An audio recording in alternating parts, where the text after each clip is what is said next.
Ассалому алайкум ва раҳматуллоҳи ва баракатуҳу. Аввалан ман аз касоне ки комментария нависонда буданд ҷавоб нагардонда будам узр мехоҳам ва баъдтар мавзӯъамонро оғоз мекунем. яке аз шунавандагони доимии мо пурсидааст, шеър дар хоб чӣ таъбир дорад? саволи дигар: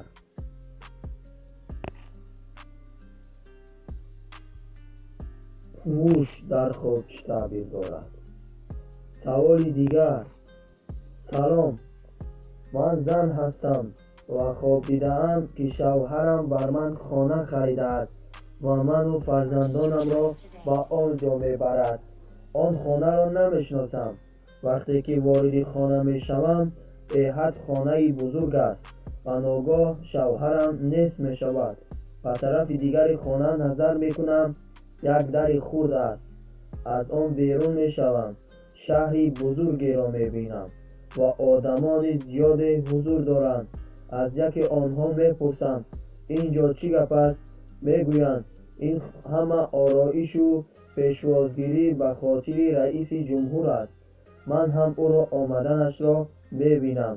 баъзе ҷои хобам фаҳмост, вале чизе ки бароям аҷиб аст, вақте ки вориди хона мешудам, кӯчаи холии борик буд. вориди хона шудам. як утоқи бузург буд ва ду дар дошт. зи яке дохил шудам, зи дигар хориҷ.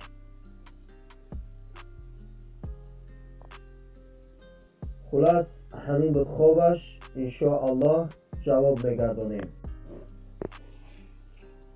таъбири хобҳоро шурӯъ мекунем.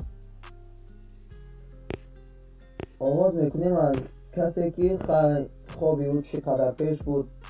хоб дидааст ки мушҳое ба бадани ӯ ворид мешаванд ва ҳамчунин касе ки агар мушро хоб бибинад, мушҳои зиёдро ки агар сиёҳу сафед бошад, нишонаи он аст ки нафари хобдида шабу рӯзи худро бефоида сипариш мекунад. ва ҳамчунин агар овозҳои мушро бишнавад, аз зарари шахси бадкирдор ва ё дӯст ва ё фиребгар наҷот меёбад. саволи дигар гуфтааст, шеър дар хоб чӣ таъбир дорад?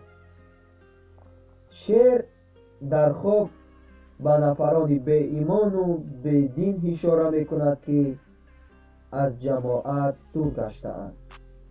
хоб дидани шеър боз ба нафаре ишора мекунад ки соҳиби қудрат аст ва ба дигарон фишор меорад.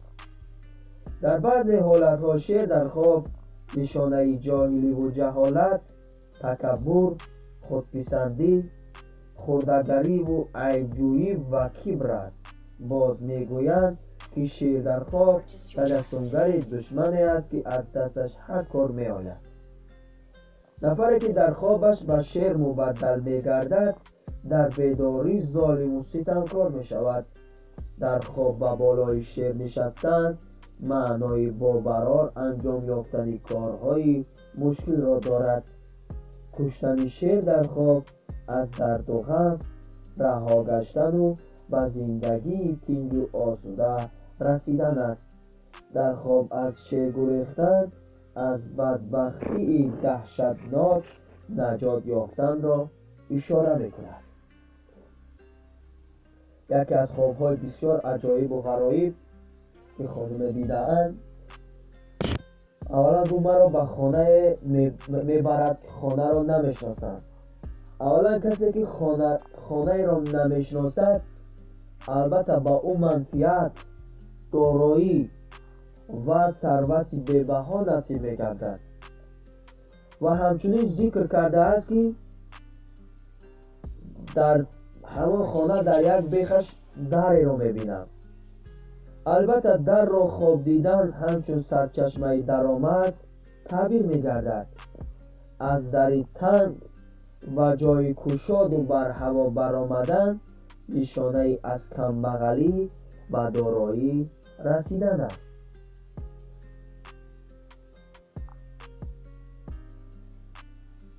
دیگر اینکه باز گفته است وقتی که یک خانه را میبینم انا گفته است کوچه میبرایم. البته اگر کسی در خواب وارد کوچه آباد شد و او منفعت میرسد، مخصوصا اگر اهل آن از صالحان و درستکاران باشد. و در برابر این خواب دیده است که از دری دیگر به دری دیگر میگذرد، یعنی یک خانه را میبیند، وارد خانه میشود و از دری دیگر میبراید. این هم نشانه نیک است. انشاءالله خوابی که شما دیدین یگان ضرر زیان و هر سینری که در خواب شما آمد با دارا شدن شما اشاره میکنه.